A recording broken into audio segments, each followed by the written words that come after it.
রমজানেরই রোজা রাখো, রমজানেরই রোজা রাখো, গুনাহ যাবে ঝরিয়া। এলো রমজান রহমত লইয়া, এলো রমজান রহমত লইয়া। রমজানেরই রোজা রাখো, রমজানেরই রোজা রাখো, গুনাহ যাবে ঝরিয়া।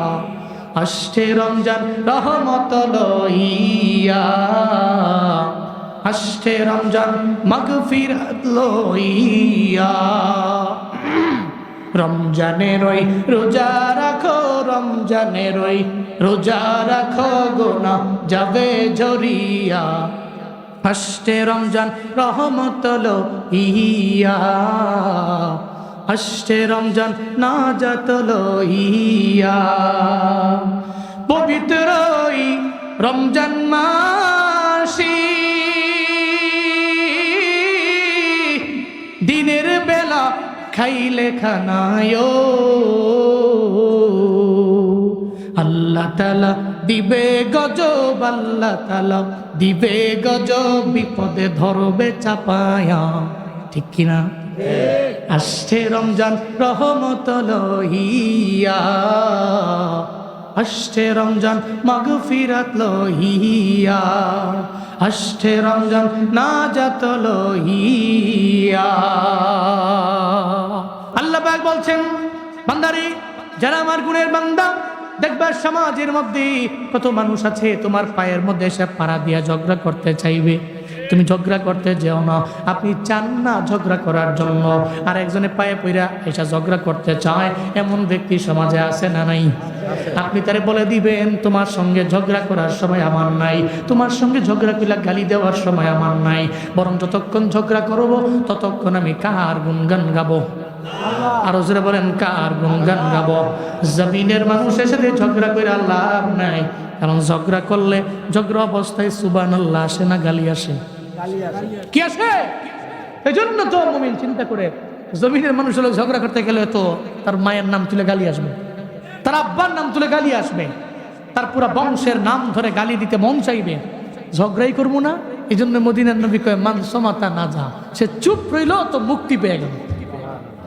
সুবহানাল্লাহ জোরে পড়বেন না? ঝগড়া কইরা পায়ে পড়া ঝগড়া করতে গেলেও সে বলে কলু সালামা, হয়তো সালাম বলে ইগনোর করে এড়িয়ে যায়। তোমার সঙ্গে আমি কোনো একটা বিতর্কে জড়াইয়া অন্তত পক্ষে আমি আমার এই আমলকে ধ্বংস করতে পারি না, তোমাকে গালিগালাজ আমি করতে পারি না। এটা প্রত্যেকটা ইবাদুর রহমানের গুণ। এরপরে আল্লাহ পাক সূরাতুল ফুরকানের 64 নম্বর আয়াতে বলেন, যেটা প্রত্যেকটা মানুষের জন্য লাস্ট মেসেজ, আজকের এই মাহফিলের জন্য লাস্ট কথা আপনাদের জন্য। আল্লাহ পাক বলছেন, ওয়াল্লাযীনা ইয়াবিতুনা লিরাব্বিহিম সুজদাও ওয়া কিয়ামা। আল্লাহ পাক বলছেন, সাবধান, তুমি সিজদার নামাজের কিয়াম ছাড়া আল্লাহর কাছে তো হতে পারবে না। তুমি যত যাই করো, সিজদা আর নামাজের কিয়ামে দাঁড়াইয়া যারা আল্লাহরে ডাকে, এরা নামের বান্দা না, এরা গুণের বান্দা। ঠিক কিনা বলেন? যেন ওয়াজ মাহফিল শোনা, এটাই আপনার জীবনের সবচেয়ে বড় ভালো কাজ, মনে করেন না? ওয়াজ মাহফিল শুই না যারা গিয়া ফজর পড়ে, ওয়াজ মাহফিল শুই না গিয়া যারা জোহর পড়ে, আসর পড়ে, মাগরিব পড়ে, এশা পড়ে, এরা সফল বান্দা। ঠিক কিনা বলেন? এরা গুণের বান্দা। এই জন্য আমরা ওয়াজও শুনবো, আবার ফজরও পড়তে হবে ইনশাআল্লাহ। কারা কারা পারবেন? অনেকে হাত উঠাতে দৌড়াইতেছে, এরকম ঠান্ডার দিনে কষ্ট করে ঘুম থেকে ওইটা ফজর পড়াটা কি কষ্ট। হাত উঠান, টান টান করেন। আল্লাহ সবাইকে 5 ওয়াক্ত নামাজ পড়ার তৌফিক দান করেন। আরো জোরে পড়েন আমিন, আরো জোরে আমিন। নামাজের সিজদা, নামাজের কিয়ামে লম্বা সময় দিব আমরা ইনশাআল্লাহ। নামাজের সিজদা, নামাজের কিয়ামে আমরা লম্বা সময় দিব। মসজিদে গেলে বিরক্ত হব না, নামাজ সিজদা বড় করব, নামাজে দাঁড়ায় বেশিক্ষণ থাকবো। তারাবির নামাজ আসতেছে না রমজানে, আসতেছে না রমজান? আল্লাহ আমাদের প্রত্যেকে রমজান পর্যন্ত পৌঁছায় দেন। আরো জোরে আমিন। আল্লাহুম্মা বারিক লানা ফি রজব ওয়া শাবান ওয়া বাল্লিগনা রমাদান। আল্লাহর দরবারে বেশি বেশি বলবেন, আল্লাহ আমি যদি সারা বছর বাঁচি, 11 মাস আমি বাঁচলাম, কিন্তু এক মাস আমি পাইলাম না, রমজানের মতো এত দামি মাস তুমি আমার চাইতে দূরে নিও না, মাহরুম বানাইও না। আল্লাহ এই ময়দানে যারা আছে প্রত্যেকটা মানুষের তুমি রমজান পর্যন্ত পৌঁছায় দাও। চিল্লা জোরে করে পড়েন আমিন, আরো জোরে পড়েন আমিন। রমজানে তারাবি পড়বেন, চেষ্টা করবেন খতমে তারাবি পড়ার জন্য। কোন তারাবি? খতমে তারাবি পড়ার জন্য। কিন্তু রমজানের মধ্যে তো খতমে তারাবি অনেকে আছে পড়ে না। নৌজুয়ানরা আছে, দেখবেন মসজিদে যায়, প্রথম 2-3 দিন খতমে তারাবি পড়ার জন্য যায়। মসজিদগুলো চেক করে কোন জায়গার মধ্যে আগে নামাজ শেষ হয়, ঠিক কিনা বলেন? প্রথমত একটা মসজিদে যায়, যায় দেয় শেষ হয় 10টায়। আরেকদিন গেছে আরেক মসজিদে, হ্যাঁ যায় দেয় 9:30টায়। আরেকদিন গেছে আরেক মসজিদে গিয়া দেয় 9:20। এগো গতি 5G। তো 3 দিন মোটামুটি 3 মসজিদে ফইরা চিন্তা করে মসজিদ যেটাতে পড়লে 10টা 10:30 বেজে দেখা, এটা বাদ দেয় 9:15। আলহামদুলিল্লাহ রাব্বিল আলামিন এরকম তারাবি আছে না নাই? আছে না নাই? তো বহুত পোলাপান চিন্তা করে এরকম তারাবি পড়নি ভালো। 20 রাকাত দৌড়ের উপরে নাই, এরকম আছে না নাই? আপনি রমজান পাইছেন, তো রমজান পাইয়া আপনার সিজদার কিয়াম তো বাড়বে, কমবে না। এই জন্য নিয়ত করেন, যেখানে তারাবি লম্বা হয়, লম্বা সময় হয়, আমরা ওই জায়গার মধ্যে যাব। আমরা রমজানের তারাবিগুলো লম্বা সময় নিয়ে পড়বো ইনশাআল্লাহ। ইনশাআল্লাহ বলেন ইনশাআল্লাহ। আল্লাহ আমাদের সবাইকে রমজান পর্যন্ত পৌঁছায় দেন। সমাধান চাও যদি জীবনে মরণে, ফিরে যাও খুঁজে নাও চোখ রাখো কোরআনে। সমাধান চাও যদি জীবনে মরণে, ফিরে যাও খুঁজে নাও চোখ রাখো কোরআনে। তবেই পাবে সুখ শান্তির ঠিকানা, তবেই পাবে সুখ শান্তির ঠিকানা, যদি মেনে নাও তুমি মনে প্রাণে। সমাধান সমাধান চাও যদি জীবনে মরণে, ফিরে যাও খুঁজে নাও চোখ রাখো কোরআনে। বলেন না আমার সঙ্গে, সমাধান চাও যদি জীবনে, ফিরে যাও খুঁজে নাও। এবানি সকলের নয় শুধু মুমিনের, যারাই চলবে মেনে ফল পাবে কোরআনে। এই দুনিয়ায় আর সেই দুনিয়া, এই দুনিয়ায় আর সেই দুনিয়া, শান্তি পাবে তুমি দোজাহানে। সমাধান সমাধান চাও যদি জীবনে মরণে, ফিরে যাও খুঁজে নাও চোখ রাখো কোরআনে। সমাধান চাও যদি জীবনে মরণে, ফিরে যাও খুঁজে নাও চোখ রাখো কোরআনে। ঠিক কিনা? সব সমস্যার সমাধান দিতে পারে। এটাকে খালি মৌখিকভাবে বলবেন না, বাস্তবেও এই কোরআনকে কাজে লাগাবেন ইনশাআল্লাহ। ইনশাআল্লাহ আল্লাহ সব ভাইকে কবুল করেন, জোরে পড়েন আমিন। অনেক লম্বা সময় কথা হবে এমন না, একেবারে কমও না, মিডিয়াম ইনশাআল্লাহ। হ্যাঁ, উঠাউঠি করা যাবে না। হ্যাঁ, 1-2 জন করে যে উঠাউঠি করা, এটা আবার বিরক্তিকর, এটা করা যাবে না। জি, আমি সূরাতুল ফুরকানের 63, 64, 65, 66, 67 এই 5টি আয়াতে কারিমা তিলাওয়াত করেছি খুতবায়। কোন সূরা? সূরাতুল ফুরকানের। আল্লাহ পাক এই আয়াতে কারিমাগুলোর মধ্যে আমি আপনি যে আল্লাহর বান্দা, কার বান্দা? আল্লাহর বান্দা। কোনো সন্দেহ আছে নাকি? আমাদের মালিককে। আমরা যে আল্লাহর বান্দা, আমরা অনেকেই নামের বান্দা। কিসের বান্দা? তো আল্লাহ বলছেন নামের বান্দার দাম তো আমার কাছে নাই, দাম তো গুণের বান্দার। নামের বান্দার দাম আছে? খালি মুখ দিয়ে করতেছে কিন্তু কোনো কাজ করে না, ওর ভিতরে কোনো সিফাত নাই, কোনো গুণ নাই। কিন্তু আল্লাহ পাক এই আয়াতে কারিমাগুলোর মধ্যে গুণের কথা বলেছেন। গুণ, এই গুণগুলো তোমার ভিতরে থাকা লাগবে। যদি গুণে গুণান্বিত হও তাহলে তুমি রহমানের খাঁটি বান্দা। ওয়াইবাদুর রহমানিল্লাযীনা ইয়ামশুনা আলাল আরদি হাওনা وَإِذَا خَاطَبَهُمُ الْجَاهِلُونَ قَالُوا سَلَامًا। আল্লাহ পাক বলেন জমিনের মধ্যে সবই তো আমার বান্দা। এলাকার মধ্যে একটা হিন্দু আছে, ওই হিন্দুরেও তো কে বানাইলেন? একটা খ্রিস্টান রে কে বানাইলেন? একটা বৌদ্ধ রে কে বানাইলেন? জমিনের মধ্যে যত মানুষ আছে সবার মালিক একজন, চিল্লা বলেন তার নাম। আমার মালিক আমার আল্লাহ। একটা হিন্দুর মালিক আমার রব, খ্রিস্টানের মালিক আমার আল্লাহ, বৌদ্ধের মালিক আমার আল্লাহ, সব ধর্মের লোকদের মালিক আমার আল্লাহ।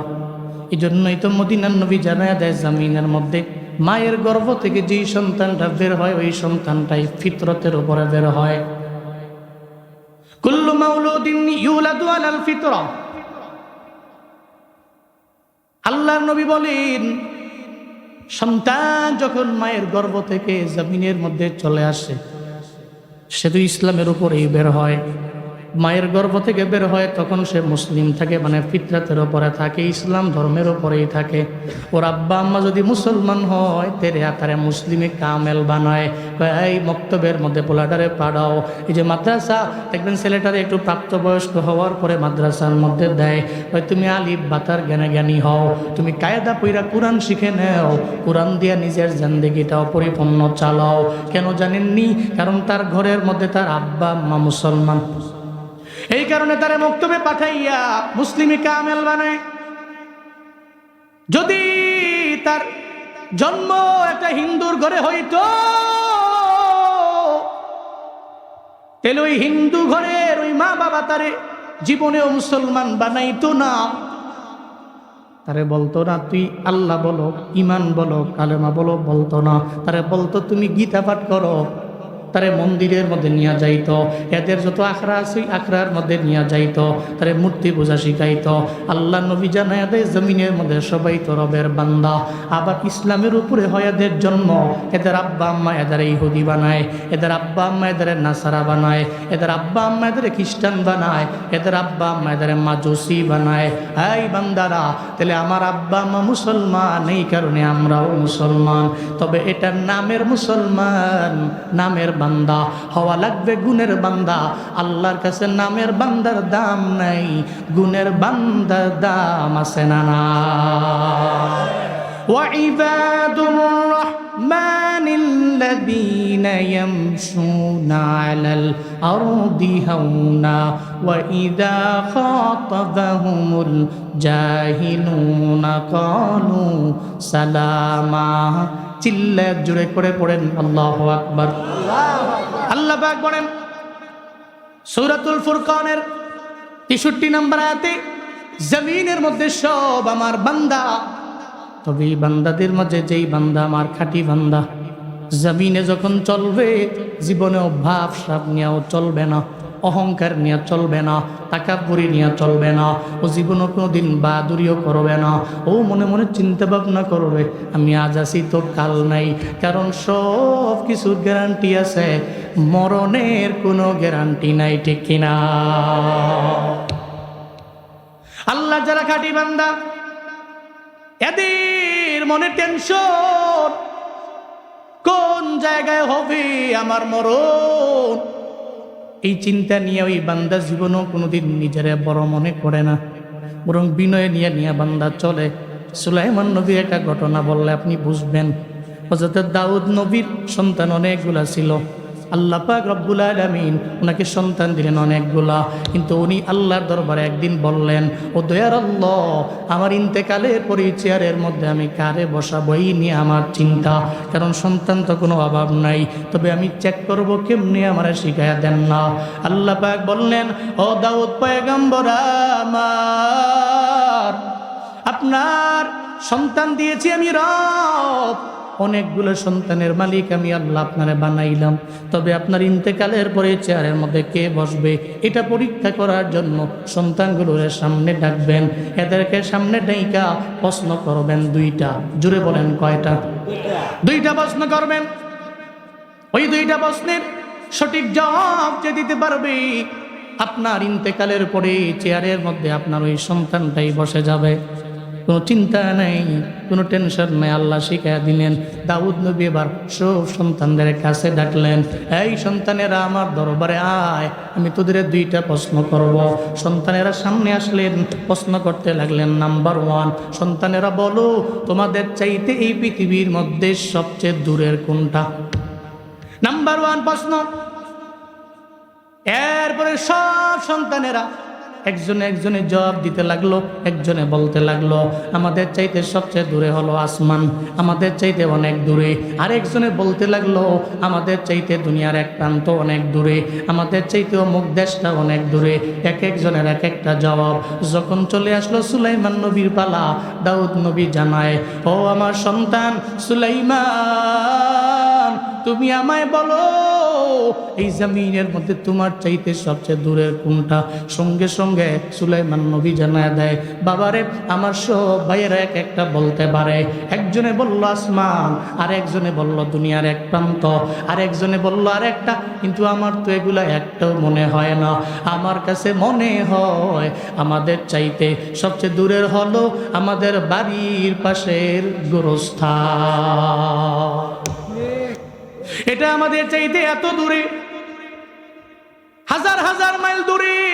আপনার ছেলে গিয়েছেন, হঠাৎ করে মনে পড়ে গেল, সন্তানের ব্যাপারে মনে পড়ে গেল। মোবাইলটা টিপে আপনি ইমুর মধ্যে ঢুকলেন, হোয়াটসঅ্যাপের মধ্যে ঢুকলেন, নাতিরে বললেন, নাতি তুমি আমার একটু ফোনটা ধরাইয়া দাও। সঙ্গে সঙ্গে ফোনটা ধরাইয়া দিলে কথা বলা যায়, 5 সেকেন্ড লাগে না, 10 সেকেন্ডও লাগে না। অথবা বেড়াইবার জন্য সিরাজগঞ্জের উল্লাপাড়া থেকে চলে গেল ঢাকায়, আপনি আপনার বাবার খোঁজখবর নেওয়ার জন্য মোবাইলে ফোন দিলেন, অটোমেটিক আপনি পাওয়া গেলেন। অথচ আপনার বাড়ির পাশে আপনার আব্বা আম্মারে শুয়াইলেন। এই এখানে বহু মুরব্বীরা আছে রে, মা বাবা হারায়া চোখের পানি ফেলায়া কান্দে। ঈদের দিনে ঈদের ময়দানে যায়, ঈদের ময়দান থেকে বাড়িতে ফিরার সময় মা বাবার কবরের পাশে গিয়া দাঁড়ায়, আব্বা আম্মার কবরের পাশে গিয়া দাঁড়াইয়া চোখ দিয়া গড়ায়া গড়ায়া পানি পড়ে। আম্মা আম্মা বিলা বারবার বারবার চিল্লায়। আব্বার কবরের পাশে গিয়া দাঁড়াইয়া আব্বা আব্বা বলে চিল্লায়, আর ডাকে, ও আমার বাবা আমার দরবারে আসেন না। ও মা, কি নিষ্ঠুর হইয়া কবরে আছেন, কি হালাতে আছেন, আমার তো বিন্দু মাত্র পরিমাণ আমার জানাও নাই। আপনার কবরের মধ্যে ঠান্ডার মধ্যে আপনি থাকেন কেমনে? আমি তো কম্বল গায়ে দিয়ে, আপনার কম্বল আছে কিনা? আমি তো ব্লেজার গায়ে দিলাম, আপনার আছে কিনা? সন্তান দেখবেন কবরের পাশে গিয়া দাঁড়াইয়া আব্বা আম্মার জন্য চোখের পানি ফালায়া ফালায়া কান্না করে।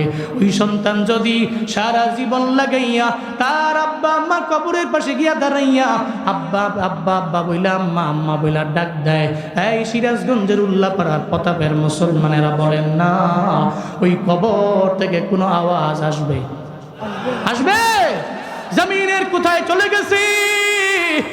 এত দূর থেকে এত দূর, এরপরেও 5 সেকেন্ডে খবর নেওয়া যায়, কিন্তু আপনার ঘরের পাশের খবর তো নেওয়া যায় না। চিন্তাও করতে পারেন না কেমনে আছে। একবারের জন্য ওখানে মোবাইল দেওয়া যায় না, ও টেলিফোন দেওয়া খবর নেওয়া যায় না। সুলাইমান নবী কয়, বাবা জমিনের মধ্যে সব জায়গা আমার দূরে না, শুধু আমার বাড়ির পাশের কবরের মানুষটা আমার চাইতে অনেক দূরে। আমি জীবনও কোনো দিন, বছরের পর বছর চলে গেল, যুগ চলে গেল, আমি খবর নিতে পারলাম না। এরপরে সঙ্গে সঙ্গে জানায়া দেয়, দাউদ নবী কয়, 2 নাম্বার প্রশ্ন, এই সন্তানেরা আমারে বলো না, আমি তোমাদের প্রশ্ন করি, এই জমিনে তোমাদের চাইতে সবচেয়ে কাছের কোনটা? সবাই বলতে লাগলো, এক একজনে এক একটা। একজনই বলতে লাগলো, আমার দেহের মধ্যে আমার চাইতে সবচেয়ে কাছের হলো আমার নাক। আর একজনে বলতে লাগলো আমার চোখ, আর একজনে বলল আমার কান, আর একজনে বলল আমার পেট, আরে একজনে বলল আমার পিঠ। এই জমিনের মধ্যে আমার চাইতে সবচেয়ে কাছের আমার। এবার সুলাইমান নবীর পালা। সুলাইমান নবীরে কয়, বাবা সুলাইমান, তুমি তো একটা জবাব দিচ্ছ, আমি অবাক হয়ে গেছি, এবার 2 নম্বর জবাবটাও তুমি দাও। সুলাইমান নবী কয়, বাবা রে, আমার যত বাইরা আছে এরা এক একজনে এক একটা বলতে পারে, তবে আমার বুঝ হয় না। এরা বলছে এদের কাছে এদের চোখ হতে পারে, নাক হতে পারে, কান হতে পারে, এদের ব্রেন হতে পারে, মাথা হতে পারে, তবে আমার কাছে এটা কাছের না। আমার কাছে মনে হয় আমার সবচেয়ে কাছের হলো আমার মরণ। কথা বলেন ঠিক কিনা? আমার মরণ আসিবে কখন কেউ তো জানে না, আমার মরণ আসিবে কখন কেউ তো জানে না। কন্যা সবাই, আমার মরণ আসিবে কখন কেউ তো জানে না।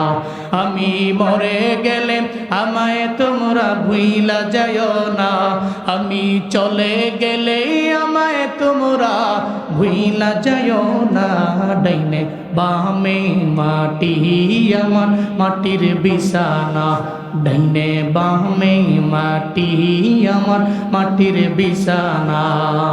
এই দুনিয়ায় চিরজীবন থাকার জায়গা না, অন্ধকার কবর যে আমার আসল ঠিকানা। হাত উঁচু করে বলেন ঠিক কিনা?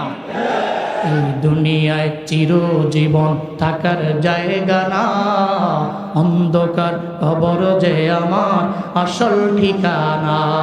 সবাই রেখে আমায় চলে যাবে, সঙ্গী হবে না, সবাই রেখে আমায় চলে যাবে, সঙ্গী হবে না। ডাইনে বামে মাটি আমার, ডাইনে বামে মাটি আমার মাটির বিছানা। আমি মরে গেলে আমায় তোমরা ভুইলা যাও না, আমি চলে গেলে আমায় তোমরা ভুইলা যাও না। ডাইনে বামে মাটি আমার মাটির বিছানা, ডাইনে বামে মাটি আমার মাটির বিছানা। তাহলে সব চাইতে কাছে কি? সবাই বলতে হবে কি? আমাদের মরণটা আমাদের কাছে সব চাইতে কাছে। দাউদ নবীকে আল্লাহ পোলা দু এক একটা কইল, সুলাইমান তো এমন একটা বলল আনকমন। আল্লাহ কয়ে পরীক্ষা করার জন্য দুইটা প্রশ্ন করলাম, আপনার ইন্তেকালের পরে চেয়ার পাবে সুলাইমান। আরো জোরে আল্লাহু আকবার। তাহলে মরণের কোনো গ্যারান্টি আছে? যেই বান্দার মরণের গ্যারান্টি নাই, তার দ্বারা তাকাব্বুরিও মানায়, তার দ্বারা অহংকার মানায় না। যে আল্লাহর লয় নাই, ক্ষয় নাই, আমার আল্লাহ যেই মালিক, আল্লাহ চাইলে তাকাব্বুরি করতে পারেন। আল্লাহ ছাড়া জমিনের মধ্যে তাকাব্বুরি করনেওয়ালা কেউ নাই। জমিনের মধ্যে আমার আল্লাহ ছাড়া যে কোনো বান্দা নিজে বড়ত্ব প্রকাশ করতে পারবে না।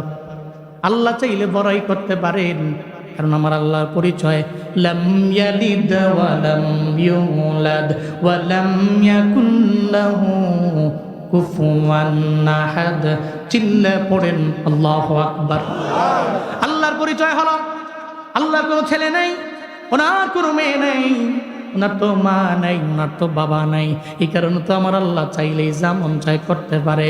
উনি চাইলে কাউরে মাফ করে জান্নাতে দিতে পারে, আবার চাইলে আমার আল্লাহ যাবে গ্রেফতার করতে পারে। তাহলে আজকে থেকে নিয়ত করা লাগবে, যারা গুণের বান্দা এরা যা পাবে শুকরিয়া আদায় করে নিবে, আলহামদুলিল্লাহ বলবে। জীবনও কোনো দিন তাকাব্বুরির ভাব নিয়ে আর চলবে না। আল্লাহ যতই ধনী বানাইলেন আমার আল্লাহ, আল্লাহ যতই সম্পদ দিলেন আমার আল্লাহ, আল্লাহ যতগুলো সন্তান দিলেন আমার আল্লাহ। আমার কাছে আজ আছে, কাল আমার কাছে নাও থাকতে পারে, ঠিক কিনা? হযরত আইয়ুব নবী, কোন নবী? হযরত আইয়ুব পয়গম্বর। ওনার ব্যাপারে একদিন ইবলিস আল্লাহর দরবারে বলল, আল্লাহ গো, আমার এত শয়তান বানাইলা, ইবলিস বানাইলা, আমি চাই আইয়ুব নবীর একটু পরীক্ষা করার জন্য আমি চাই সে কি তোমার পাগল নাকি ক্ষমতার পাগল, এটা পরীক্ষা করার জন্য আমি চাই। আল্লাহ কয়ে, যাই ইবলিস, আমি আল্লাহ তোমার সে পারমিশন দিয়া দিলাম, আমি আল্লাহ তোমার সেই অনুমতি দিয়া দিলাম, তুমি চাইলে আমার আইয়ুবের পরীক্ষা করতে পারো। আল্লাহ পাক রব্বুল আলামিন পরীক্ষার মধ্যে ফালাইতে লাগলেন আইয়ুব নবীরে। নাম্বার 1 পরীক্ষা দিয়া দিলেন, ওনার জীবনের সবচেয়ে বড় পরীক্ষা। আল্লাহ ওনাকে অনেকগুলা মেষের মালিক বানাইছেন, আল্লাহ ওনাকে অনেকগুলা বকরির মালিক বানিয়েছিলেন, আল্লাহ পাক ওনাকে অনেকগুলা উটের মালিক বানাইছিলেন। রাখালের কোনো অভাব নাই।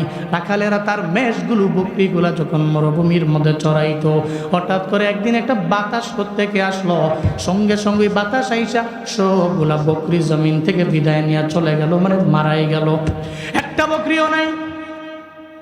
রাখাল তো অবাক, দৌড়ে চলে গেলেন আইয়ুব নবীর দরবারে, যা বলে, পয়গম্বর আইয়ুব, আপনি আমার দরবারে অনেকগুলা বকরি দিয়েছিলেন, মেষ দিয়েছিলেন, এগুলোকে পরিচালনা করার জন্য। আমি মরুভূমির মধ্যে গেলাম, ওখানে গিয়ে আমি এগুলা চড়াইয়া দিলাম। কোত্থেকে যেন কোত্থেকে একটা হাওয়া আসলো, ওই বাতাসের মাধ্যমে সব জমিন থেকে বিদায় নিয়ে চলে গেল। তার চোখ দিয়ে গড়ে গড়ে পানি পড়ে, কারণ মালিকের সামনে আমি কি বইলাই হিসাব দিব। আমার কাছে তো বিশ্বাস ফিরে মালিক এতগুলা বকরি আমারে দিল। আইয়ুব নবীর দরবারে যাওয়ার পরে নবী একটা বারের জন্য চোখের পানি ফালায় কান্দে না। আইয়ুব নবী জানা দেয়, ও রাখাল, তোমার মন খারাপ করার দরকার নাই। আমার আল্লাহ পাক, আমার এই বকরির মালিক তো আমার আল্লাহ বানাইছে, উটের মালিক তো আল্লাহ বানাইছে, মেষের মালিক তো আল্লাহ বানাইছে। তো যে আল্লাহ মাল দিতে পারে ওই আল্লাহ কেড়ে নিতে পারে, এই নিয়ে আমার কোনো চিন্তা নেই। কারণ দিতে পারে যে আল্লাহ, কেড়েও নিতে পারে সে আল্লাহ, ঠিক কিনা? যে আল্লাহ দিতে পারে এ আল্লাহ তো কেড়েও নিতে পারে। হ্যালো, এই যে ভাইজান, কই যাবেন? 1 নাম্বার আর সবাই চাই রয়েছে, ঘুরে আইবেন। উঠুন যাইতো না, মনে করছে অন্য হুজুর। বসেন সাফা দিয়া, দেরি হইব। যেরকম মার খাবা। এরপরে যে উঠবো হেরে কিছু কইতাম না, হের লগে ডেটা ধরাম, ঠিক কিনা? হের ধরে কমু যে হে যে উঠছে তুমি ধরছো না, সাফা দিয়া বইলেবা, কই যাও। নতুন নতুন উঠা যাবে না, শেষ করে যাওয়া লাগবে ইনশাআল্লাহ। দোয়া দিয়ে কারা বাড়িতে যাবেন ইনশাআল্লাহ। হাত নামান, হাত উঠে গিরতে নাম নেই, হাত উঠে লাভ নেই। হাত না উঠে এলো তো আপনি যাইতেন গা, আমি ধরে আনলাম না গিয়া, ও যেন লাভ দিয়ে নেমে যাম গা। গরম গরম হুজুর, বসতে হবে ইনশাআল্লাহ। আল্লাহ পাক কবুল করেন, জোরে কোন আমিন। এক সময় ছিল, আজ থেকে 5-6 বছর আগে, যখন ময়দানে নতুন নতুন কথা বলতাম, তখন তো কে আইলো কে গেল কে কইলো তো খবর আছে নাকি? বয়ান টানা শুরু, চোখ বন্ধ কইরা 1.5-2 ঘন্টা কইয়া লাইছিস, পরে চোখ খুললা দেখি যে 10-12 জন আছে, সব গেছে। তো মনে মনে চিন্তা করতাম যে মাইকম্যান মনে বিপদে পড়ে বসে রয়েছে, তাহলে হেও দূর মারত। তো সেদিন চলে গেছে, এখন আমার চালাক হয়ে গেছি গা। এখন একা না, সবাই লইয়ে ওয়াজ করতে হবে। আমিও কথা কমু, আপনারা মিল্লা জিল্লা ইনশাআল্লাহ। রাগ করছেন নাকি আপনারা? জোরে কোন তো সুবহানাল্লাহ, কোন আলহামদুলিল্লাহ, চিল্লা আল্লাহু আকবার। আইয়ুব নবী বলতে লাগলেন, সম্পদ দেওয়ার মালিক কে? আল্লাহ। কেড়ে নিছেন কে? আল্লাহ। এটা উনার দেওয়া। কার দেওয়া? আল্লাহর দেওয়া। এ মিয়া, আমার হাতে যে টাকা পয়সা আছে কার দেওয়া? আল্লাহ। আপনার পকেটে যা আছে কার দেওয়া? আল্লাহ। এটা আপনার না, আপনি তো মনে করছেন আপনার, যেটা আপনার না, খোদার কসম আপনার না, এটা আল্লাহর দেওয়া। আল্লাহ কোরআনের কোথাও বলেন নাই তোমার রিজিক থেকে ব্যয় করো, আল্লাহ বলেছেন আমার দেওয়া রিজিক থেকে ব্যয় করো। কারণ দিছি আমি আল্লাহ, চাইলে সময়ের ব্যবধানে তোমার গরিব বানাইতে পারে। নদীর এপার ভাঙ্গে ওপার করেই তো নদীর খেলা, সকাল বেলার ধনী রে তুই ফকির সন্ধ্যা বেলা। আমার কাছে আজ আছে কাল নাই। আইয়ুব নবী বলে, রাখাল চিন্তা নাই, টেনশন নাই, তুমি চোখের পানি ফেলে কান্না করো না, আমি তোমার ধমক দিব না। যে আল্লাহ সম্পদ দিয়েছেন ওই আল্লাহ কেড়ে নিয়েছেন, আমার এই ব্যাপারে আল্লাহর দরবারে কোনো কিছু বলার নাই। ইবলিস তো বড় অবাক হয়ে গেল, বিশাল বড় একটা ঝামেলায় ফালাইলাম। ওই যে আল্লাহর দরবার থেকে অনুমতি নিয়ে আসছে আইয়ুব নবীরে পরীক্ষা করার জন্য, কিন্তু উনি তো প্রথম পরীক্ষার মধ্যে ফার্স্ট হয়ে গেলেন। উনি তো বলতে পারতেন, আল্লাহ কেন আমার সম্পদগুলা তুমি নিয়ে গেলাম, কেন আমার গৃহপালিত পশুগুলো নিয়ে গেছ? আল্লাহ দরবারে উনি বলতে পারতেন, কিন্তু কেন বলেন নাই? ওনার মনের মধ্যে চিন্তা ছিল যে আল্লাহ দেয়, ওই আল্লাহ তো আমার দরবার থেকে কেড়েও নেয়। উনি এই কারণে বললেন না। আবার আল্লাহর কাছেও তো এটা বড্ড পছন্দ হয়ে গেল। নাম্বার 1 পরীক্ষার মধ্যে উনি উত্তীর্ণ হয়ে গেলেন। এবার 2 নম্বরে ইবলিসকে আল্লাহ পরীক্ষার 2 নাম্বারটায় ফলাইয়া দেন। আমি চাই যে কোনোভাবেই হোক দেখে উনি কি আল্লাহর পাগল না ক্ষমতার পাগল, উনি কি তাকাব্বুরি করে নাকি রবের শুকর আদায় করে, উনি কি রবের গুণগান গায় নাকি না গায়। 2 নম্বরে আল্লাহ পাক ওনারে পরীক্ষা দিলেন। আল্লাহ ওনাকে যতগুলো সন্তান দিছেন সব সন্তানগুলো জমিন থেকে বিদায় নিয়ে উনি নিয়ে গেলেন।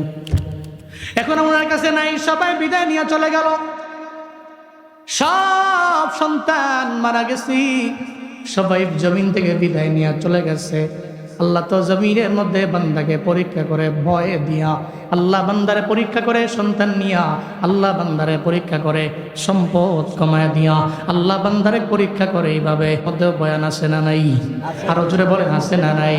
ওয়ালা নাবলুওয়ান্নাকুম বিশাইইম মিনাল খাউফি ওয়াল জুই ওয়া নাকসিম মিনাল আমওয়ালি ওয়াল আনফুস ওয়াত الثمرات وبشر الصابرين চিল্লা পড়েন আল্লাহু আকবার। আল্লাহ তো আগে ঘোষণা, আমি আল্লাহ তোমারে পরীক্ষা করব, বিভিন্ন মাধ্যমে আমি আল্লাহ পরীক্ষা হয়ে যাবে।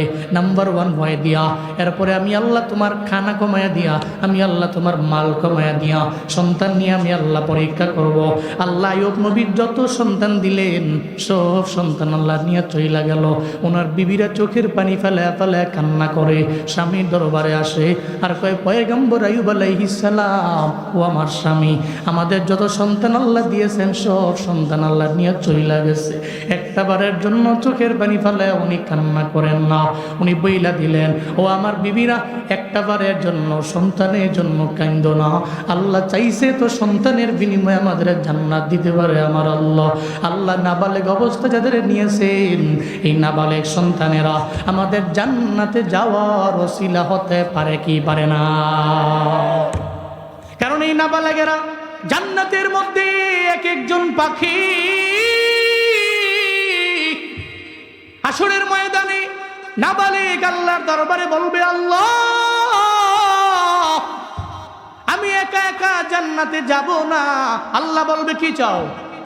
আমার আব্বা আম্মারে আমাদের সঙ্গে দাও। কি করবা? জাহান্নাম থেকে ফিরে জান্নাতের মধ্যে নিয়ে যাব। এটা বলার পরে আল্লাহ বলবে, এই ফেরেশতারা, তোমরা 2 জনে এর আব্বা আম্মার রূপ নেও। সুবহানাল্লাহ, জোরে কয় না? তোমরা নিজেদের আকৃতিতে এদের সামনে যাও না, বরং মায়ের রূপ একজন নেও, বাবার রূপ আর একজন নিয়ে নাও। মা বাবার রূপ নিয়ে নাও। মা বাবার রূপ লইয়া তুমি মূলত ফেরেশতা, কিন্তু আকৃতি নিয়েছ তার আম্মার, তার আব্বার। তার সামনে যাও, দেখো সে কি বলে আর কি করে।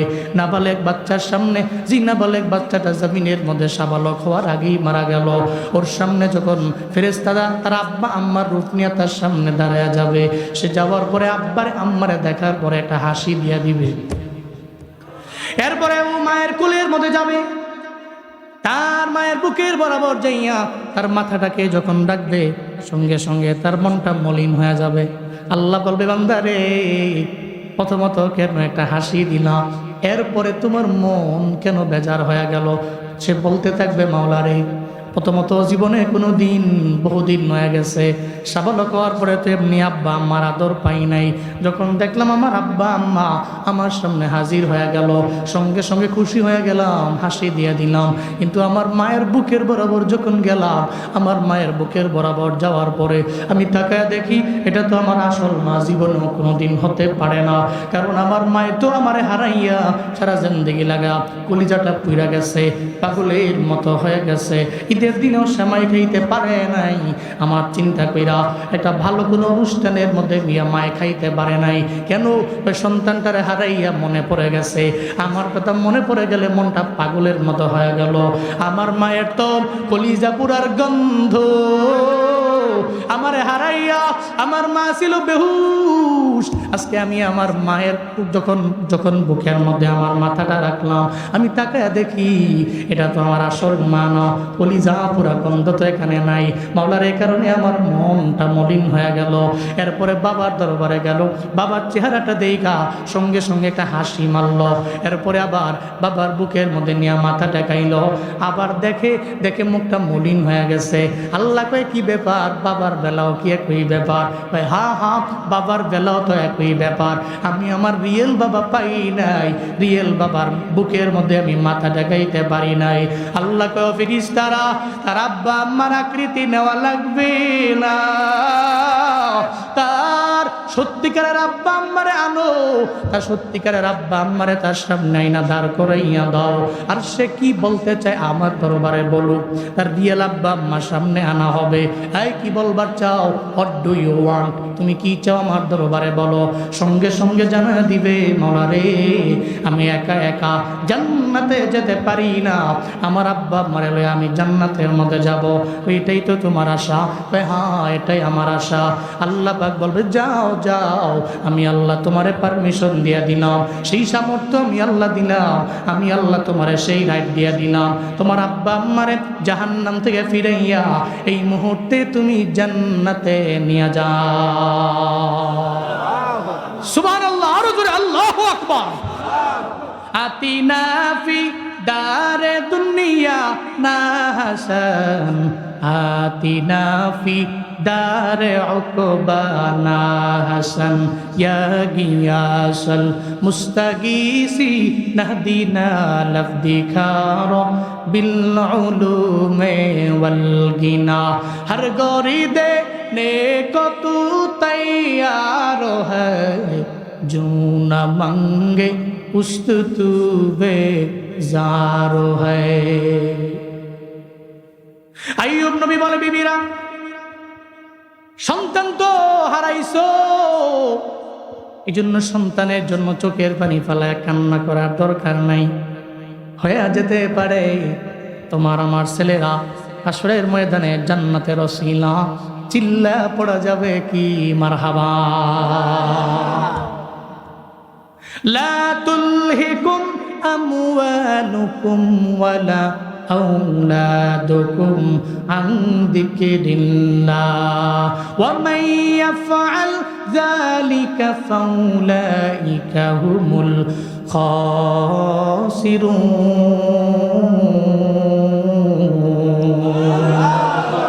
আল্লাহ পাক বলেন, লা তুলহিকুম আমওয়ালুকুম ওয়ালা আওলাদুকুম আন যিকরিল্লাহ। মনে রেখো, সম্পদ দেওয়ার মালিক কে? আল্লাহ। সন্তান দেওয়ার মালিক কে? আল্লাহ। এগুলা পাইয়া আল্লাহরে ভুলো না, কারণ আসল কে? আল্লাহ। যিনি দিতে পারেন উনি কেড়ে নিতে পারেন। তো তুমি পাইয়া মূলটাকে ভুলে গেলা, মূল যিনি আল্লাহকে ভুলে গেলা। মনে রেখো, যদি এমন করো তো তুমি ক্ষতিগ্রস্তদের অন্তর্ভুক্ত হয়ে যাবা। তুমি মাল পাইছো, তো সন্তান পাইছো, এগুলা পাইয়া শুকর আদায় করো। যদি বাহাদুরি করো, যে কোনো সময় আমি আল্লাহ নিয়ে যেতে পারি, তোমাকে আমি পথের ভিখারি বানাইয়া শর্ট টাইমের মধ্যে বাসন হাতে দিয়া 3 রাস্তার কিনারার মধ্যে বসায় দিতে পারি। আল্লাহর কি সে ক্ষমতা নাই? আল্লাহ সে ক্ষমতা আছে। এই জন্য বাহাদুরি, তাকাব্বুরি, বড়াই অন্ততপক্ষে সন্তান লইয়া, ছেলে লইয়া, সম্পদ লইয়া করা যায়, করা যায়। কিন্তু কারা করে না? ওই যে যারা গুণের বান্দা তারা করে না। সুবহানাল্লাহ পড়বেন না? যারা গুণের বান্দা এরা জীবনেও কোনোদিন এটা করে না। আইয়ুব নবী বলার পরে ইবলিসের মাথা নষ্ট। আরে প্রথম নাম্বার পরীক্ষায় ফেলাইল আল্লাহ, হেদি ফার্স্ট হয়ে গেল। দ্বিতীয় নাম্বার পরীক্ষায় ভাবছি সন্তানগুলা মরে গেলে হয়তো কানবে। আল্লাহকে বলবে, আল্লাহ কেন করলা? এটা হয়তো বলবে, ওমা হেদি আর ইমান আরো বাইরে গেছে। ইবলিস তো আবার এবার 3 নাম্বার জীবনের সবচেয়ে বড় পরীক্ষা আল্লাহ পাক হযরত আইয়ুব নবীকে দিয়ে দিল। প্রত্যেকে যেন একটা বাতাস চলে আসলো, ওনার নাক দিয়া পুরা বডির মধ্যে গিয়ে ওনার বডিতে পচন ধরতে লাগলো। পুরা বডি হয়ে গেল দুর্গন্ধ। উনি হঠাৎ করে তাকায় দেখলেন ওনার পুরা বডিতে দুর্গন্ধে ভরপুর হয়ে গেছে।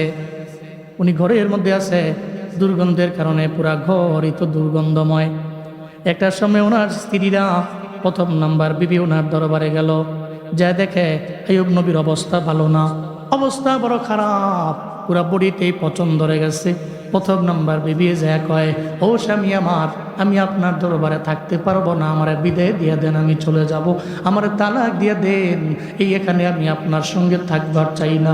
আইয়ুব নবী কয়, আল্লাহ, এ কেমন পরীক্ষার মধ্যে তুমি আমারে ফালাইলা?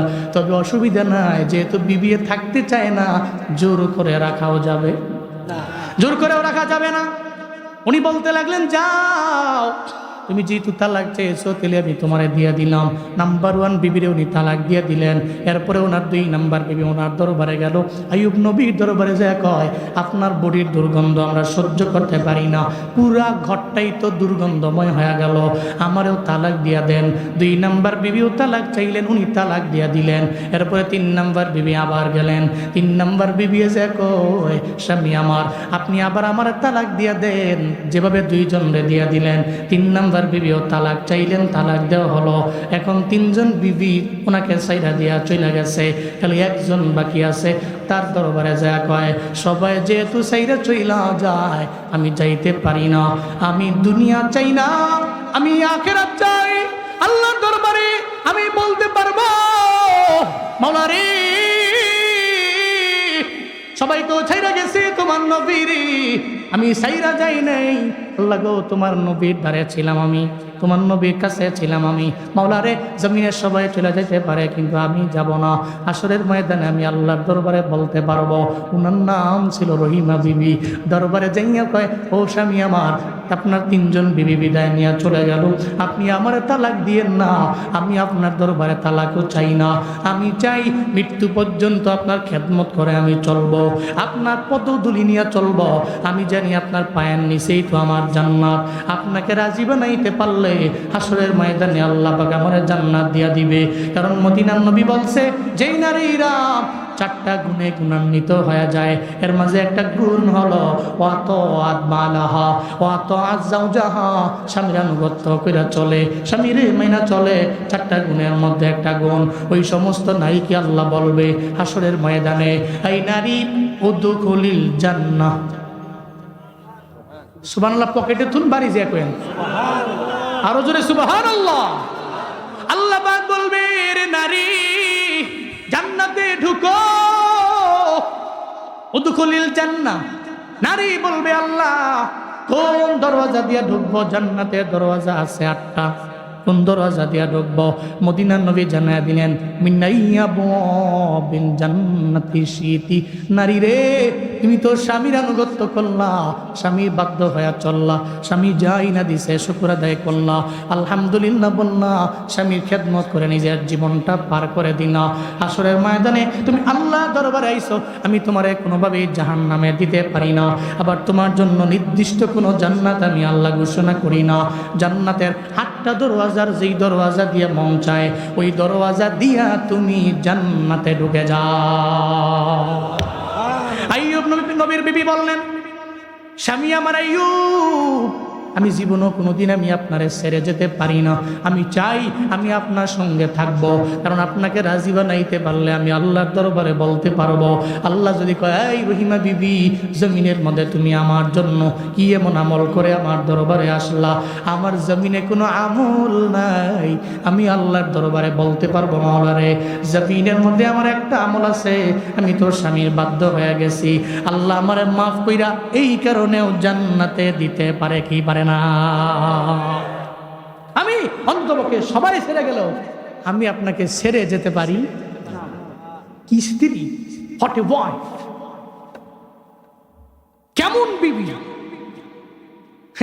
আর আমগো বিবিরা একটু জ্বর আইছে, ঠান্ডা লাগছে, তো নাক দিয়া দুর্গন্ধ আসে, একটু রুম টুম আলাদা করে দিয়ে আরেক রুমে চলে যায়, ঠিক কিনা বলেন?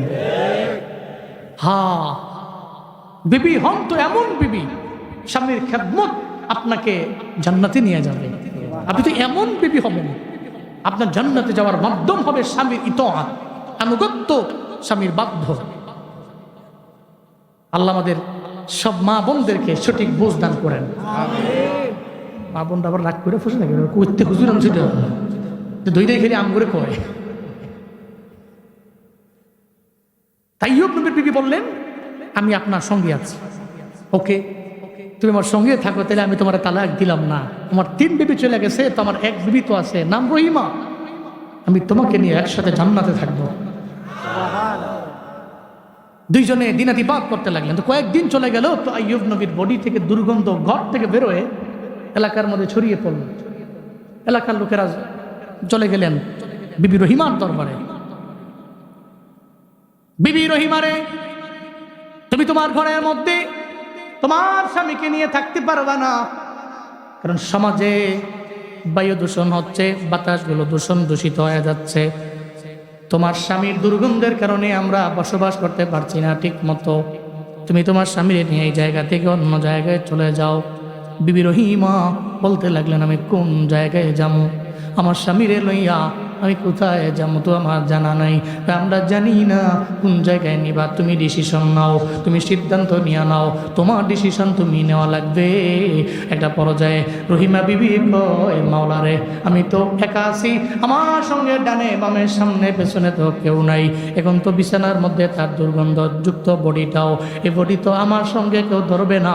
তবে আমি যেহেতু আছি, আমারই তো এক জায়গা থেকে আরেক জায়গায় টাইনা নেওয়া লাগবে। রহিমা বিবি তার মাথার মধ্যে আইয়ুব নবীরে নিলেন। আইয়ুব নবীরে লয়া ঘর থেকে বের হইয়া বিশাল এক জঙ্গলের মধ্যে চলে গেছে। একটা বারের জন্য চিন্তা করে নাই দুর্গন্ধযুক্ত বডি আমি মাথায় নিব না। চিল্লা পড়া যাবে কি মারহাবা। জঙ্গলের মধ্যে চলে গেলেন। ওখানে আইয়ুব নবী আর উনার বিবি, আইয়ুব নবীর বিবি, আইয়ুব নবীর পুরা বডিটাই তো দুর্গন্ধযুক্ত। খাবার তো নাই, খাবার তো ম্যানেজ করা লাগবে। জঙ্গলের মধ্যে খাবার তো কেউ দিয়ে যাবে না। বিবি রহিমা চিন্তা করলেন, আমি এখানে বসে থাকলে হবে না, মানুষের বাড়িতে যাওয়া লাগবে, মানুষের বাড়িতে কাজ করা লাগবে। মানুষের দরওয়াজার সামনে গিয়া নখ দিয়া যদি কোনো কাজ থাকে কাজ করব, ওখান থেকে কাজ পেলে যা পাবো আমি আমার স্বামীর দরবারে নিয়ে আসব। শুধু তাই না, কিতাবের মধ্যে আসছে আইয়ুব নবীর বিবি ওনার স্বামীর প্রতি এত পরিমাণে বাধ্য ছিলেন, উনি যখন খাবারগুলো নিয়ে আসতেন, ওই খাবারগুলো আইনা উনি চামচ দিয়া পর্যন্ত স্বামীরে খাওয়াইতেন না। কারণ ঘা লেগে গেছে, পুরা পচন ধরে গেছে। মুখের মধ্যে যদি একটা চামচ দেয় তাহলে উনি ব্যথা পেয়ে যাবে। জিহ্বার গুড়ার মধ্যে, জিহ্বার আগার মধ্যে চামচ বানাইয়া ওই জায়গার মধ্যে খাবারগুলা উনি নিতেন, চিবাইয়া নরম বানাইয়া নিজের জিহ্বারের চামচ বানাইয়া এরপরে ওনার মুখের মধ্যে দিতেন। চিল্লা পড়া যাবে কি সুবহানাল্লাহ। এত পরিমাণে মহব্বত ছিল। রহিমা বিবি চলে গেলেন মানুষের দাঁড়িয়ে দাঁড়িয়ে, যা বলতে লাগলেন এলাকার লোকেরা, আমার স্বামী তো আইয়ুব নবী, ওনার পুরা বড়িটাই পচন ধরে গেল, ওনাকে সাইরা চলে গেছে। প্রথম বিবি চলে গেছে, দ্বিতীয় বিবি চলে গেছে, তৃতীয় বিবি চলে গেছে, একমাত্র আমি আসছি। মানুষের দ্বারে দ্বারে যায়, মানুষের দরবারে যায়, বিভিন্ন কাজ খুঁজে, কাজ করে সারা দিন লাগে, কাজ করে সন্ধ্যাবেলায় চলে আসে, আবার জঙ্গলের মধ্যে এসে ওনাকে খাওয়ায়, সারা রাত লাগে ওনারে পাহারা দেয়। এভাবে যখন দিনাতিপাত করতে লাগলেন, একটা পর্যায়ে উনি একদিন একটা সওদাগরের বাড়ির সামনে গিয়া দাঁড়াইলেন। ডাক দিলেন, বাড়ির মধ্যে কেউ আসেননি? ওই সওদাগরের বউ ওনার সামনে আসলো। সওদাগরের বউ কয়, কে আপনি? কয়, আমি একজন মুসাফির, আমি একজন পথিক, আমি আপনার বাড়িতে কাজ করার জন্য চাই। সওদাগরের বউ কয়, আপনার চেহারা দেখে তো মনে হয় একটা সম্ভ্রান্ত পরিবারের মাইয়া, আপনি আমার বাড়িতে কাজ করার জন্য কেন আইছেন একটু বলেন না? রহিমা বিবি কয়, আমরা এক সময় ছিলাম ধনী, কিন্তু ধন দৌলতের মালিক বানাইছেন আল্লাহ, আবার আল্লাহ কেড়ে নিছেন। আমার স্বামী আজকে জঙ্গলের মধ্যে পড়ে আছে একা একা। এখন চাইলেও তো আমার স্বামীরে আমি জোর কইরা খাবার তো আমি জোগাড় করাইতে পারবো না। এই জন্য মানুষের বাসায় বাসায় যাই, আমি নিজে গিয়া মানুষের বাড়িতে কাজ করে আমার স্বামীরে আমি আইনা খাওয়াই। এই কথা শুনতে দেরি সওদাগরের বউটা কয়, এমন তো মানুষ আবার জমিনের মধ্যে আছে। আপনারা একটা ধর্ম মানেন, ওই ধর্মের নাম কি? ওই ধর্মের নাম হলো ইসলাম। ওই ইসলামে আমি ঢুকবার চাই, ওই কালেমা পড়া লাগবে।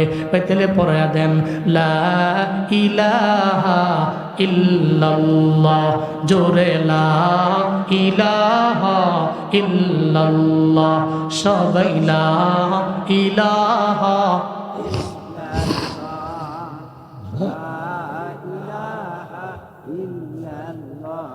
লা ইলাহা ইল্লাল্লাহ মুহাম্মাদুর রাসূলুল্লাহ সাল্লাল্লাহু কালিমা পড়ে আমরা মুসলমান বানায় দেন। সওদাগরের স্ত্রী কালিমা পড়ে মুসলমান হয়ে গেছে। কার হাতে? বিবি রহিমার হাতে। বিবি রহিমার হাতে কালিমা পড়লেন, মুসলমান হয়ে গেলেন। তো ভিতরে বললেন, আসেন আপনি, এখন তো আমি আপনার বোন। কি বোন? ইন্নামাল মুমিনুনা ইখওয়া। তো মুমিন যদি ভাই হয়, আর একটা মুমিনা তো তারা বোন হবে, ঠিক কিনা বলেন? ধর্মীয় ভাই আর ধর্মীয় বোন, এটা কপাল পোড়া এক রাজনীতির জের ধরে এই মুমিন ভাইটাই মুমিন ভাইয়ের উপরে আঘাত করতে দ্বিধা করে না। কপাল পুড়ে গেছে। এত তুমি এত বেহায়া, এত নির্লজ্জ। তুমি তোমার গ্রামই থাকে, তোমার পাড়ার লোক, তুমি এক নেতাকে ফলো করো, সে আরেক নেতাকে ফলো করে, তুমি এই জেদ ধরে মারামারি করো। তোমার পরিচয় না ছিল তোমরা দুজন ভাই। কোনো মারামারি হবে না ইনশাআল্লাহ। হ্যাঁ, উল্লাপাড়ার মাটি তো শান্তির মাটি হবে ইনশাআল্লাহ। ইনশাআল্লাহ কোনো বিশৃঙ্খলা করা যাবে। ইসলাম উশৃঙ্খলাটাকে, বিশৃঙ্খলাকে সাপোর্ট করে না। সো আমি যদি ইসলাম মানি, ধর্ম মানি, কোরআন মানি, আমি উশৃঙ্খল হব না ইনশাআল্লাহ।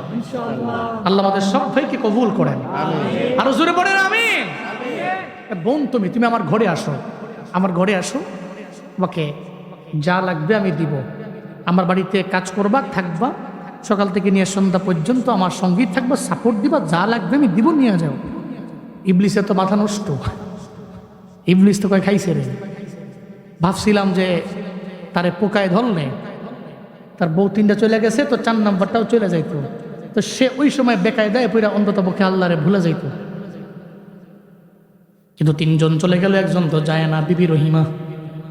আবার মানুষের দাঁড়িয়ে দাঁড়িয়ে যায়, কালেমা পড়ে মুসলমান হয়ে গেছে। ইবলিস চিন্তায় পড়ে গেল, সওদাগরের মাথায় ঢুকলো। ইবলিস গিয়া সওদাগরের মাথার মধ্যে বুদ্ধি দিয়া দিছে, সওদাগর রে, আপনার ঘরের মধ্যে একটা মহিলা আসে। মহিলাকে জানেননি? এ মহিলা হলো আইয়ুব নবীর বিবি, রহিমা বিবি, 4 নম্বর বিবি। আপনার ঘরের মধ্যে আসে, আপনার ঘরের মধ্যে সকালবেলা আসে, সন্ধ্যা পর্যন্ত কাজ করে, সব নিয়ে যায়। আপনার বিবির সাথেও সম্পর্ক ভালো, তাল্লুক ভালো। শয়তান এসে মাথার মধ্যে দিয়া দিল, কয় আইয়ুব নবীর বিবিটা বড় সুন্দরী বিবি, আপনি চাইলে তার দিকে একটা কুনজর দিয়েও দেখতে পারেন, দেখেন না প্রলোভন দিয়ে আপনার দলে আনা যায় কিনা। এবার ওই সওদাগর ইবলিসের বুদ্ধি শুনছে, ঘরের মধ্যে আইছে। এদিকে তো ওনার বউ আছে, বউয়ের সঙ্গে তো রহিমা বিবিও আছে, চেহারাও তো বড় সুন্দরী। দূর থেকে আর চোখে চোখে রহিমা বিবির দিকে তাকায়। হঠাৎ করে বউয়ের কাছে দৌড়াও খেয়ে লাইছে। বউ কয়, ঘরের মধ্যে বউরে খাই ইটিস পিটিস, এটা জীবনও কোনোদিন মানতে পারবো না, জীবনও কোনোদিন মানতে পারবো না। কারণ আমার দেশের নারীরা সব কিছুর ভাগ দিতে পারে, স্বামীর ভাগ দিতে পারে না। খালি বাড়িতে যায়, এখন আমি দ্বিতীয় বিয়া করবো, ফিডাই আপনার সোজা করে লোক একটু করে। মানুষ চিনছ না, বেডি চিনছ না, ঠিক কিনা বলেন? সব দিতে পারি, মাগার এইসব কথাবার্তা অন্তত পক্ষে ঘরের মধ্যে ছিল না, ঝগড়া হবে কঠিন। তা আমার দেশের নারীরা এটা জীবনে কোনোদিন মানতে পারে না। সওদাগরের বউ কয়, ঘরের মধ্যে বউ রেখা আরেকজনের বউ দিকে সাউন্ড খেলে নেয়, দুষ্টামি। বলতে লাগলেন সওদাগর, দেখতেও তো সুন্দরী, রূপসী, রূপবতী, তার দেখার পরে তো ভালোই লাগে। এটা বলার পরে সওদাগরের বউ কয়, আপনার ধারণাও নাই স্বামী আমার, আপনি যার দিকে তাকাইলেন চোখ উল্টাইয়া, আপনি যার দিকে তাকাইলেন সে আল্লাহরে ভয় করে, শুধু তাই না, সে রবের জান্নাত কামনা করে। 3 জন বিবি আইয়ুব নবী চলে গেল, সে তো এমন নারী, সবাই চলে গেছে, ও যায় না, স্বামীর খেদমত করার জন্য এত পরিমাণে পরিশ্রম করতে লাগলো, অথচ অন্য একটা ঘরের মধ্যে যাইলেও পারতো, যায় না। আপনি রং নাম্বারে ডায়াল করলে লাভ হবে না, জীবনও কোনো দিন তাকে প্রলোভন দিয়ে আপনার কুনজর দিয়ে আপনি নিতে পারবেন না। এবার বড় চিন্তায় পড়ে গেল। ইবলিস কয়ে এটা দিয়েও কাম হইতো না। এবার ইবলিস আবার মুরব্বীর একটা বেশ ধরে সওদাগরের দরবারে আসে। এসে কয়ে, ও সওদাগর, তুমি যাও, যেহেতু আইয়ুব নবীর বিবি তোমার ঘরের মধ্যে আসে, তাহলে তোমার ঘরের মধ্যে একটু বরকত তুমি রেখা দাও। আইয়ুব নবীর বিবির থেকে একটু বরকত রেখা দাও, কারণ নবী যেমন বরকতওয়ালা, নবীর বিবিও বরকতওয়ালা, ঠিক কিনা? আজকে তোমার দরবারে আসবে, তুমি তোমার স্ত্রীরে বলবা, তোমার স্ত্রী যাতে করে ওই রহিমা বিবির মাথা থেকে একটু চুল খাইটা তোমার ঘরের মধ্যে রেখা দেওয়া হয়। ঘরের মধ্যে যদি রেখা দেয়, সারা জিন্দেগি লাগায় তোমার ঘরের মধ্যে বরকত থাকবে। নবীর বিবির একটু চুল তোমার ঘরের মধ্যে আছে, শয়তানের শয়তানি বুদ্ধি, ঠিক কিনা? শয়তানি বুদ্ধি লিয়া দিল। সওদাগর বাড়ির মধ্যে আসে, এসা কয়ে, বিবি রে, ওই যে রহিমা বিবি তোমার দরবারে আসে, তুমি তারে বলবা যে যদি তার চুলগুলো কাইটা আমাদের ঘরের মধ্যে রেখে দেয়, যদি ঘরের মধ্যে রেখা দেয় তাহলে ঘরের মধ্যে বরকত বেড়ে যাবে। এটা বলার পরে যখন সওদাগরের বিবির দরবারে রহিমা বিবি আসলো, রহিমা বিবিরে দেখার পরে কয়, রহিমা বিবি, আমি আপনার দরবারে একটা আবদার জানাই, দেখেন তো রাখা যায় কিনা। বলেন না, আপনি তো কালেমা পরে আমার হাতেই তো মুসলমান হয়ে গেলেন। সওদাগরের বিবি কয়, ও বিবি রহিমা, আপনার মাথার চুল যদি আমি বলি আপনি কেটে আমার কাছে দিয়ে যাবেন, আমি ঘরের মধ্যে রাখবো, এই কারণে যে আমার ঘরের মধ্যে বরকত বেড়ে যাবে। সঙ্গে সঙ্গে রহিমা বিবির চোখ দিয়া গড়ে গড়ে পানি পড়ে। ওই কেমনে এটা বলতে পারলেন? এটা আমার দ্বারা জীবনেও কোনোদিন সম্ভব হবে না, কারণ আমি চুল দিয়াও খেদমত করি আমার স্বামীর। আমার স্বামী যখন উঠতে পারে না, বসতে পারে না, আমি আমার স্বামীর দরবারে যাই, আমার আইয়ুব নবীর দরবারে আমি যাইয়া আমার লম্বা চুলগুলো আমি তার সামনে বিছাইয়া দেই। আমার চুলের গুপগুপা ধরে ধরে ধরে ধরে আইয়ুব নবী একটু বসতে পারে। যদি চুলগুলো ফেলে দেই, আমার স্বামী বসতে পারবে না, জীবনও কোনো দিন আপনাকে আমি চুলগুলা দিয়ে যাইতে পারবো না। এটা বলার পরে সওদাগরের বউ কয়, থাক, আমি তোমারে বললাম তো, ভুল করে ফেললাম, তোমার দেওয়া লাগবে না। উনি নিজেই তস্ততা বোধ করলেন। একটা পর্যায়ে সওদাগর জানলাম, দেখলো যে চুল দেয় না। সওদাগর আবার তার ব্যবসার কাজে বাজারের মধ্যে চলে গেছে। ইবলিস তো আবার আগের মতো মুরব্বীর বেশ নিয়ে আইছে। ওই সওদাগর রে, ওই বিবির চুল কি তুমি পাইছো? পায় না, পাই নাই, দেয় নাই, কারণ সে স্বামীর বড় খেদমত করেনি নারী, সে তো চুল দিবার চায় না। এখন তোমার একটা কাজ করা লাগবে। দেন ইবলিসের কাম কি, বহুত চেষ্টা করতেছে, কিন্তু 3 নম্বরে তুমি যাও, তোমার বিবির দরবারে গিয়া তুমি বলো, যাতে করে রহিমা বিবি ঘরের মধ্যে আসার পরে সে বলে, পুরো চুল দেওয়া লাগবে না, চুলটা একটু কাইটা আগা দিয়া একটু অংশ দিয়া যাবে, অল্প একটু অংশ যদি তোমার ঘরের মধ্যে থাকে তাহলে বরকত বেড়ে যাবে। সওদাগর কয়, ঠিক আছে। এবার বিবির দরবারে গেল, যে কয়, বিবি রে, রহিমা বিবি যদি তোমার দরবারে আসে, রহিমা বিবিরে বলবা একটু চুল কাইটা দেওয়ার জন্য। যখন রহিমা বিবি আসলেন, উনি বলতে লাগলেন, অন্ততপক্ষে সব আবদার তুমি ফিরে দিছো, এই আবদারটা তুমি আমার বেলায় ফিরে ইয়া দিও না। বলেন না কি আবদার? তোমার পুরা চুল লাগবে না, চুলের একটু অংশ তুমি আমারে দিয়া যাও। চিল্লা পড়া যাবে কি মারহাবা? আরো জোরে চিল্লা আল্লাহু আকবার। পুরো চুল দেওয়া লাগবে না রহিমা রে, পুরো চুলের প্রয়োজন নাই, তুমি আমারে চুলের একটু অংশ দিয়া যাও। চুলের একটু অংশ যদি দাও, তাহলে আমি ঘরের মধ্যে রাখবো, আমার বরকতের মাত্রা বেড়ে যাবে। আমার স্বামীর একটা মুরব্বী এসে উপদেশ দিয়া গেছে, বরকত বেড়ে যাবে, এই কারণে তুমি চুল দেওয়া লাগবে না, চুলের একটু অংশ দাও। এটা বলার পর রহিমা বিবি কয়, যেহেতু আবদার জানাইলেন, পুরো চুল তো আর দেওয়া লাগবে না, চুলের আগা দিয়া ধরেন একটু কাইটা দিয়া দিলাম। একটু কাইটা চুলগুলো যখন দিয়া দিল, এদিকে ইবলিস কয়, কাম হয়ে গেছে, দৌড়ে চলে গেল এটা মানবের সুরতে আইয়ুব নবীর দরবারে জঙ্গলের মধ্যে যায়। কয়, পয়গম্বর আইয়ুব, আপনি কার নবী? আমি আল্লাহর নবী। আপনি স্মরণ করেন কারে? কই আল্লাহ রে। ডাকেন কারে? আমি আল্লাহ রে। আল্লাহ রে তো ডাকেন, রবের স্মরণ করেন। রবেরে মানেন। যদি রবেরে মানেন, আপনি যে এখানে থাকেন আপনার খাবার খাওয়ায় কে? কয় আমার খাবার খাওয়ায় আমার আল্লাহ। রহিমা বিবির মাধ্যমে আল্লাহ খাওয়ায়। রহিমা বিবি মানুষের দ্বারে দ্বারে যায়, কাজ কইরা কইরা খাবার নিয়ে আসে। কয় আপনি জানেনও না, সে তো মানুষের বাড়িতে কাজের জন্য যায় না, বরং চুরি কইরা আপনার জন্য খাবার নিয়ে আসে। চিল্লায় পড়া যাবে কি নাউজুবিল্লাহ। চুরি কইরা খাবার নিয়ে আসে। আইয়ুব নবী কয় আমার 3টা বিবি চলে গেছে, এই বিবিটা যায় না। জীবনও কোনোদিন আমার এই বিবি চুরি করে খাবার আনতে পারে না। সে তো আল্লাহরে ভয় করে, জান্নাতেও যাইবার চায়, তার দ্বারা জীবনও কোনোদিন এটা সম্ভব হবে না। এই ভুয়া বল কথা বলার জন্য আমার দরবারে আসলা। এবার ওই ইবলিশটা শয়তানি বুদ্ধি লিয়া কয়, ওই ঠিক আছে, যেহেতু মানুষের বাড়িতে চুরি করে না, আপনি এটা বিশ্বাসও করেন না, আমি বইলা গেছি চুরি করে, আপনি প্রমাণ পাইবেন আপনি আসার পরে। আজকে সন্ধ্যার সময় তো আপনার বাড়ির মধ্যে জঙ্গলের মধ্যে আসবে, আপনার কাছে খাবার নিয়ে আসার পরে আপনি তারা জিজ্ঞেস করার পরে আপনি দেখবেন চুলের আগা কাটা আছে। এর মানে কোনো একটা জায়গায় চুরি করার জন্য গেছে, খাবার আনতে যাইয়া ধরা পড়ছে তো চুলের আগা কাইটা দিছে। কথা সত্য না মিথ্যা? কয়ে দিছে। আপনি দেখেন চেক কইরা, হয়তো কোনো জায়গায় চুরি করতে গেছে আপনার জন্য খাবার আনতে, তো চুরি করে ধরা পড়ছে তো রহিমা বিবির চুলের আগা কেটে দিস। কি মিথ্যা কথা, কি ডাহা মিথ্যা কথা বলে। নাউজুবিল্লাহ জোরে পড়বেন না। আইয়ুব নবী কয় ঠিক আছে, তাহলে আজকে প্রমাণ হবে বিবি রহিমা কি মানুষের বাড়িতে কাজ করে